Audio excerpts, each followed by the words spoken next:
श्रीमती गौरीदेवी तापड़िया कन्या महाविद्यालय जसवंतगढ़ के इस YouTube चैनल पर मैं पॉलिटिकल साइंस के सभी स्टूडेंट्स का एक बार पुनः हृदय की गहराइयों से हार्दिक अभिनंदन एवं बहुत बहुत स्वागत करता हूँ। आज अपनी जो ये सेशन है 2021-22 का, इस सेशन की अपनी जो ये BA फाइनल की क्लास है मैं काफ़ी दिनों से ले रहा हूँ। इसका कारण यह है कि मैं कॉलेज के जो अपना प्रसार का कार्य है, प्रमोशन का कार्य है, अपने जो विजिटिंग का काम था इसमें लगा हुआ था। इसलिए मैं आपसे सभी स्टूडेंट से, पॉलिटिकल साइंस के सभी स्टूडेंट से मैं क्षमा चाहता हूँ कि मैं आपकी जो 2 महीने से ये क्लास है वो नियमित नहीं ले पाया, और आज मैं आपकी ये क्लास ले रहा हूँ जिसमें हम अपने एक नया टॉपिक पढ़ेंगे, मानव अधिकार, ह्यूमन राइट्स। और 2 सितंबर से हमारी जो कक्षाएं हैं वो ऑफलाइन है वो शुरू हो जाएगी। तो सभी स्टूडेंट्स का एक बार पुनः मैं हार्दिक अभिनंदन करता हूँ। अब हम हमारी क्लास में जो BA फाइनल हमारे पॉलिटिकल साइंस है इसमें हम मानव अधिकार, ह्यूमन राइट्स, मनुष्य को, आज हम भारतीय संविधान में पढ़ते हैं कि हमारे भारतीय संविधान में भी हमारे को जो भाग 3 है उसमें अनुच्छेद 12 से लेकर 35 तक जो अधिकार, मूल अधिकार दिए गए हैं। तो मूल अधिकार सबसे पहले है वो किस देश ने दिए, तो हम इनकी चर्चा करेंगे कि जो मानव है, मानव होने के नाते हमारे कुछ राइट्स होते हैं जो मनुष्य को क्या होना चाहिए, मिलने चाहिए। सबसे पहले हम मानव अधिकार सामाजिक जीवन की अनिवार्य आवश्यकताएं हैं। अधिकार है वो सामाजिक जीवन, हम समाज में जो जीवन यापन करते हैं, समाज में अपने जीवन को व्यतीत करते हैं, तो अधिकार है वो, ये जो राइट्स है वो सामाजिक जीवन में क्या है, अनिवार्य आवश्यकताएं हैं। अगर हम हमारे समाज में हम हमारा जीवन व्यतीत कर रहे हैं, या मनुष्य अरस्तु ने सबसे पहले राजनीतिक विज्ञान का जो जनक, जिस अरस्तु को कहते हैं, उन्होंने कहा था कि मनुष्य क्या है, सामाजिक प्राणी है। मनुष्य क्या है, सामाजिक प्राणी है। अगर मनुष्य सामाजिक प्राणी नहीं है तो वो या तो क्या है, देवता है या पशु है। ऐसी बातें हम हमारे जो वेस्टर्न पॉलिटिकल थिंकर्स जो बुक है उसमें हम चर्चा कर चुके हैं। तो सबसे पहले अधिकार, अगर सामाजिक जीवन है उसकी अधिकार क्या है, अनिवार्य आवश्यकताएं हैं। इस बात का ध्यान रखना है। अधिकार सामाजिक जीवन की अनिवार्य आवश्यकताएं हैं। अधिकारों के बिना न तो व्यक्ति अपने व्यक्तित्व, अगर अधिकार हमारे को, राइट्स अगर हमारे को नहीं मिले हुए हैं तो व्यक्ति अपने जो व्यक्तित्व है इस व्यक्तित्व का क्या नहीं कर सकता, विकास नहीं कर सकता। अगर व्यक्ति के सर्वांगीण जो पक्ष है, चाहे सामाजिक हो, आर्थिक हो, राजनीतिक हो, आध्यात्मिक हो, अगर सर्वांगीण पक्षों का विकास करना है, उसके व्यक्तित्व का विकास करना है, तो व्यक्ति को उसके राइट्स, जो अधिकार है वो क्या करने पड़ेंगे, अधिकार है उसको देने पड़ेंगे। तो अधिकारों के बिना व्यक्ति न तो अपने व्यक्तित्व का विकास कर सकता है और न ही समाज के लिए उपयोगी कार्य कर सकता है। अधिकारों के बिना मानव जीवन के अस्तित्व की, अधिकारों के बिना मानव जीवन का जो अस्तित्व है उसकी भी क्या नहीं की जा सकती, मानव जीवन के अस्तित्व की कल्पना ही नहीं की जा सकती। अधिकारों के बिना मानव जीवन का जो अस्तित्व है इसकी कल्पना ही नहीं की जा सकती। तो सबसे पहले हम मनुष्य सामाजिक प्राणी है, तो समाज में रहने के लिए, समाज में उसको जीवन यापन करने के लिए उसको क्या होना चाहिए, अधिकार मिलने चाहिए। और अगर व्यक्ति को अधिकार नहीं मिले हैं तो मानव जीवन का क्या नहीं होगा, अस्तित्व ही नहीं होगा। तो मानव जीवन के अस्तित्व की कल्पना ही नहीं की जा सकती। राज्य का सर्वोत्तम लक्ष्य व्यक्ति के व्यक्तित्व का विकास, व्यक्ति के व्यक्तित्व का पूर्ण विकास है। राज्य नामक संस्था है जिसका प्रथम लक्ष्य यही है कि वह व्यक्ति के व्यक्तित्व का क्या करे, विकास करे। राज्य इस प्रकार के कानून बनाए कि प्रत्येक व्यक्ति अपना जो व्यक्तित्व है उसका क्या कर सके, विकास कर सके। और विकास करने के लिए राज्य को, व्यक्ति को क्या देने पड़ेंगे, राइट्स देने पड़ेंगे, अधिकार देने पड़ेंगे। तभी व्यक्ति उन अधिकारों का इस्तेमाल करते हुए अपना जो व्यक्तित्व है उसका क्या कर सकता है, सर्वांगीण विकास कर सकता है। तो राज्य का सर्वोत्तम लक्ष्य व्यक्ति के व्यक्तित्व का पूर्ण विकास है। राज्य के द्वारा व्यक्ति को कतिपय सुविधाएं प्रदान की जाती है, और राज्य के द्वारा व्यक्ति को प्रदान की जाने वाली इन जो बाहरी सुविधाएं, राज्य के द्वारा व्यक्ति को विभिन्न प्रकार की कतिपय सुविधाएं प्रदान की जाती है, इन सुविधाओं को भी क्या कहते हैं, इन सुविधाओं को भी अधिकार कहते हैं। ताकि इन सुविधाओं का उपयोग करते हुए व्यक्ति अपनी राइट्स का उपयोग करते हुए क्या कर सके, अपने व्यक्तित्व का विकास कर सके। तो ये हमने मानव अधिकार, ह्यूमन राइट्स है, इसकी हमने चर्चा की। अब हम सबसे पहले एक फ्रांसीसी विद्वान था जिसका नाम है जीन जैक्स रूसो। हम जो हमारी वेस्टर्न पॉलिटिकल थिंकर्स वाली जो बुक है उसमें हम रूसो के बारे में हम पढ़ चुके हैं। तो ये फ्रांसीसी रूसो कहाँ के थे? फ्रांस के थे, दार्शनिक थे, विचारक थे। इन्होंने कहा कि मनुष्य स्वतंत्र पैदा हुआ है। इनका प्रमुख एक कोटेशन है, सुविचार है इसका, जीन जैक्स रूसो का, कि मनुष्य स्वतंत्र पैदा हुआ है पर वह हर जगह जंजीरों से जकड़ा हुआ है। पूछ लिए सीधा क्वेश्चन, अपने इस बुक में तो नहीं पूछेंगे परंतु वेस्टर्न जो पॉलिटिकल थिंकर्स वाली जो बुक है उसमें ये पूछ सकते हैं, जो हमारा जो फर्स्ट पेपर है उसमें, कि मनुष्य स्वतंत्र पैदा हुआ है पर वो हर जगह जंजीरों से जकड़ा हुआ है या वो हर जगह बेड़ियों से जकड़ा हुआ है। ये बात किसने बोली थी? जीन जैक्स रूसो ने बोली थी। और ये बात उन्होंने लगभग 200 वर्ष पहले लिखा था। मनुष्य स्वतंत्र पैदा हुआ है पर वो हर जगह जंजीरों में जकड़ा हुआ है। अपनी इस सुक्ति में रूसो ने शोषण तथा असमानता के बंधनों में जकड़े हुए जनसाधारण की स्वतंत्र होने की रूसो ने इसलिए कहा था कि मनुष्य का क्या हो रहा है? मनुष्य का शोषण हो रहा है। मनुष्य में क्या है? असमानता की जा रही है। इसलिए उन 200 वर्ष पहले लिखा था कि मनुष्य स्वतंत्र पैदा होता है पर हर जगह उसका क्या होता है? शोषण होता है। हर जगह उसके साथ में क्या किया जाता है? असमान बर्ताव किया जाता है। तो उन्होंने लिखा है रूसो ने इसे अपनी सुक्ति में कि शोषण तथा असमानता के बंधनों में जकड़े हुए जनसाधारण की स्वतंत्र होने की ओर स्वाधीनता, आजादी तथा समानता का बेहतर जीवन प्राप्त करने की आकांक्षा को व्यक्त किया था। वास्तव में अनेक सामाजिक विचार तथा राजनीतिक आंदोलन बहुत समय से मनुष्य को उन जंजीरों से मुक्त कराने का जिसमें वह जकड़ रहा है, उन्हें उन अधिकारों का उपभोग करते हुए देखने का प्रयत्न करते रहे हैं जिन्हें रूसो स्वाभाविक, अभिन्न तथा अनिवार्य समझते थे। तो सबसे पहले हमारे रूसो को ये जानना है, फ्रांस से थे 200 वर्ष पहले उन्हें मनुष्य स्वतंत्र पैदा हुआ है और हर जगह किससे जकड़ा हुआ है? जंजीरों से, बेड़ियों से जकड़ा हुआ है। अब हम अमेरिका तथा फ्रांसीसी क्रांतियां, अमेरिका की क्रांति हुई थी 1776 से लेकर 1787 तक, और फ्रांसीसी क्रांति बहुत ही महत्वपूर्ण क्रांति 1789 में हुई थी। ये क्या किसके लिए हुई थी? स्वतंत्रता, समानता और बंधुत्व की, तो भाईचारे के लिए, बराबरी के लिए हुई थी कि एक ही देश के नागरिकों के साथ में ये भेदभाव क्यों किया जा रहा है, इसके लिए हुई थी। अमेरिका तथा फ्रांसीसी क्रांति के पश्चात मानव अधिकारों की जो घोषणा हुई उसके द्वारा मानव के महत्वपूर्ण अधिकारों को स्वीकार किया गया। और सबसे पहले सन 1941 की बात है, 1941 की बात है, अमेरिका के राष्ट्रपति उस समय 1941 में अमेरिका के राष्ट्रपति थे फ्रैंकलिन डी रूजवेल्ट। दूसरा विश्व युद्ध 1940 से लेकर 45 के समय में क्या चल रहा था? दूसरा वर्ल्ड वॉर चल रहा था। 1939 से 1945, सितंबर 1939 से लेकर अगस्त 1945 तक।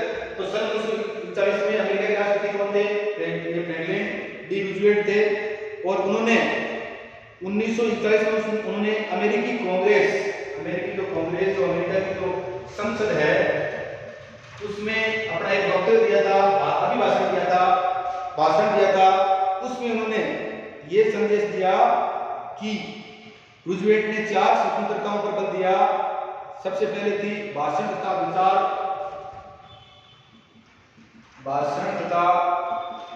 विचार अभिव्यक्ति की स्वतंत्रता, भाषण तथा विचार अभिव्यक्ति की स्वतंत्रता। 1941 में अमेरिका के राष्ट्रपति थे फ्रैंकलिन डी रूजवेल्ट। 1941 की घटना है, वो अपने जो संसद है, संसद वहां की संसद को कांग्रेस बोलते हैं, उसको संबोधित कर रहे थे, उसमें भाषण दे रहे थे। तब उन्होंने मानव के लिए 4 प्रकार की स्वतंत्रता की चर्चा की। उसमें सबसे पहले थी भाषण तथा विचार अभिव्यक्ति की स्वतंत्रता, धर्म तथा विश्वास की स्वतंत्रता। दूसरी थी धर्म तथा विश्वास की स्वतंत्रता।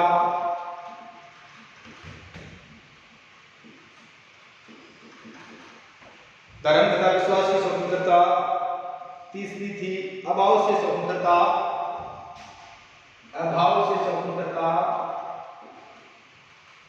और चौथी थी भय से स्वतंत्रता।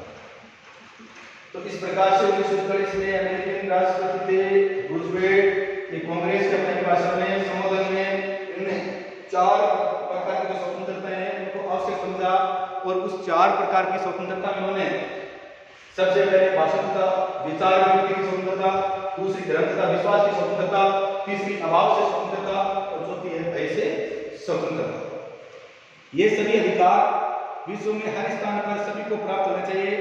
एटलांटिक चार्टर से लेकर द्वितीय महायुद्ध समाप्त होने के पूर्व अनेक सम्मेलनों में मित्र राष्ट्रों के द्वारा मानवीय अधिकारों तथा आधारभूत स्वतंत्रताओं पर बार बार बल दिया गया।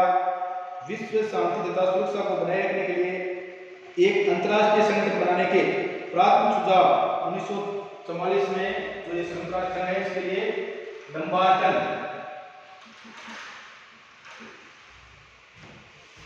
डम्बार्टन ओक सम्मेलन स्वीकार किए गए कि विश्व में एक इस प्रकार का विश्व सबसे पहले 1919 में 1 जनवरी 1920 से कौन सा राष्ट्र संघ, फिर राष्ट्र संघ वो क्या हो गया था, विफल हो गया था, क्योंकि राष्ट्र संघ की स्थापना होने के बाद भी क्या हो गया था, द्वितीय विश्व हो गया था, दूसरा विश्व हो गया था। इसलिए अगर अलग अलग जगह सम्मेलन हुए थे, उसमें 1944 में डम्बार्टन ओक सम्मेलन हुआ था, और इसमें डम्बार्टन जो ओक सम्मेलन है इसमें इस बात का कि विश्व स्तर पर एक इस प्रकार का संगठन होना चाहिए जिससे विश्व में क्या की जाए, विश्व की शांति है, विश्व में शांति और जो विश्वास है उसकी स्थापना की जा सके, या विश्व को शांति का सुरक्षा है इसकी स्थापना की जा सके। उस समय ये कल्पना भी नहीं की गई कि मानव अधिकारों तथा मूलभूत स्वतंत्रताओं के सम्मान को बढ़ावा तथा प्रोत्साहन देने को इस प्रस्तावित संगठन का एक बुनियादी उद्देश्य निर्धारित किया जाए।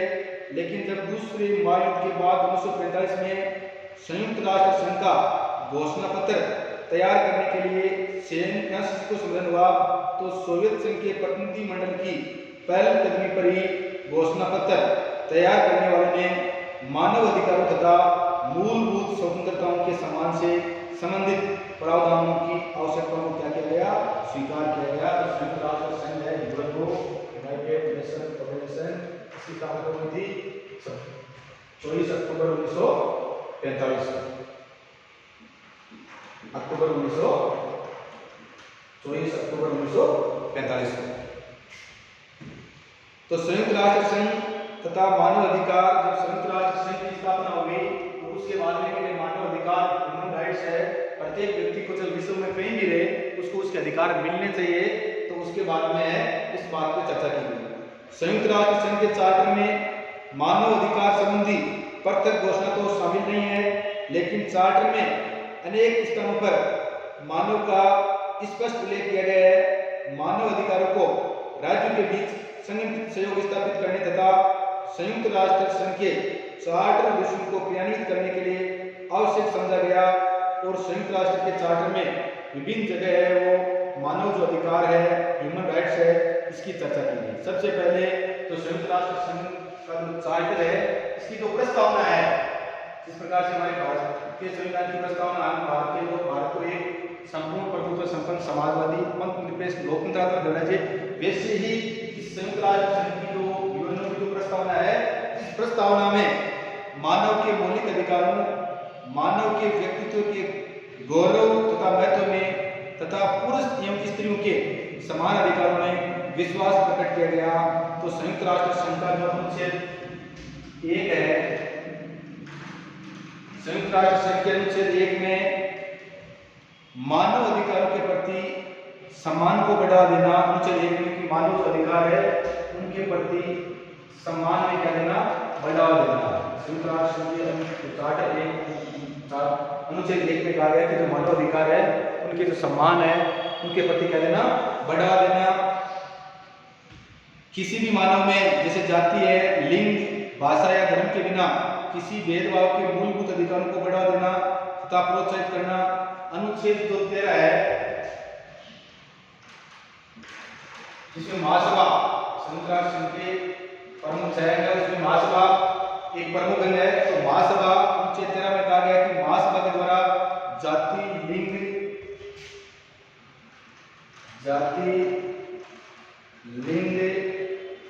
भाषा, धर्म, अनुच्छेद 13 में कहा गया है महासभा, अनुच्छेद 13 में महासभा के द्वारा कहा कहा गया कि जाति, लिंग, भाषा या धर्म के भेदभाव के बिना सभी को मानव अधिकार तथा मौलिक स्वतंत्रताओं की प्राप्ति में सहायता देने की व्यवस्था है।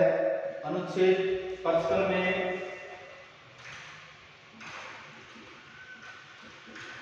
अनुच्छेद जो 55 है 55 है, इसमें संयुक्त राष्ट्र संघ के अनुच्छेद 55 में यह प्रावधान है कि संयुक्त राष्ट्र संघ है वो जाति है, लिंग है, भाषा है, धर्म के भेदभाव के बिना सभी के लिए मानव अधिकारों तथा मौलिक स्वतंत्रता को क्या देगा, बढ़ावा देगा। किसी प्रकार की क्या जाति, लिंग, भाषा, धर्म के आधार पर क्या करेगा, भेदभाव नहीं करेगा और सभी के लिए मानव अधिकार तथा मौलिक स्वतंत्रता की प्राप्ति के लिए क्या करेंगे, कार्य करेगा या प्रयास करेगा। अनुच्छेद जो 56 है, अनुच्छेद 56 है, इसमें लिखा हुआ है कि सभी सदस्य राज्य मानव अधिकारों तथा मानव स्वतंत्रताओं की प्राप्ति के लिए संयुक्त राष्ट्र संघ को अपना क्या करेंगे, सहयोग प्रदान करेंगे। वर्तमान में संयुक्त राष्ट्र संघ सदस्य कितनी है, 193 सदस्य है इसके, और 193वां देश कौन सा है, सूडान है। और जब इसकी स्थापना इसी समय कितने देश थे, 51 देश थे। तो इस प्रकार से सभी जो राष्ट्र के सदस्य है उनकी ये सभी राष्ट्र है वो इस प्रकार से सहयोग करेंगे कि सभी जो लोग हैं, सभी जो मानव है उनको क्या मिले, उनके अधिकार मिले, अपना सहयोग प्रदान करेंगे। अनुच्छेद 62 में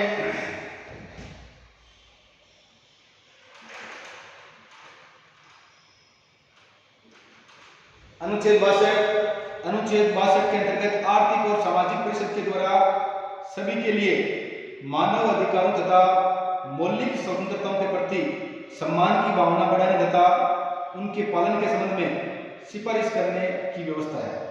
तो अनुच्छेद 62 के अंतर्गत आर्थिक और सामाजिक परिषद के द्वारा सभी के लिए मानव अधिकारों तथा मौलिक स्वतंत्रताओं के प्रति सम्मान की भावना बढ़ाने तथा उनके पालन के संबंध में सिफारिश करने की व्यवस्था है। संयुक्त राष्ट्र संघ के चार्टर में पहली बार मानव अधिकारों तथा मौलिक स्वतंत्रताओं की सुरक्षा पर बल दिया गया। चार्टर के अंतर्गत संयुक्त राष्ट्र को मानव अधिकारों के संबंध में केवल प्रोत्साहन देने का अधिकार है, कोई कार्यवाही करने का अधिकार नहीं है। चार्टर के अंतर्गत मानव अधिकारों तथा मौलिक स्वतंत्रताओं का केवल उल्लेख है, परंतु इनकी कोई व्याख्या नहीं की गई। वास्तव में चार्टर इस संबंध में राष्ट्र के मध्य सहयोग को अधिक आवश्यक मानता है। संयुक्त राष्ट्र कार्यक्रमों का उद्देश्य जाति, लिंग, भाषा तथा धर्म के भेदभाव के बिना सब लोगों के मानव अधिकारों तथा मूल स्वतंत्रताओं में वृद्धि करना तथा उनके प्रति सम्मान का भाव जगाना है।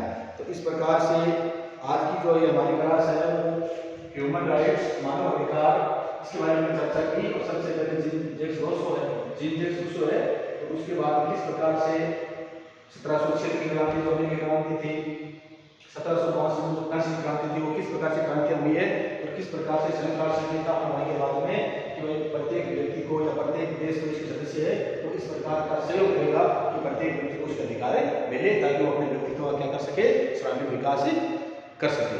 तो मैं आशा करता हूँ कि आपको ये अपनी आज की जो क्लास है आपको समझ में आ गई होगी। वीडियो को लाइक, शेयर और सब्सक्राइब करते रहो। जय हिंद, जय भारत।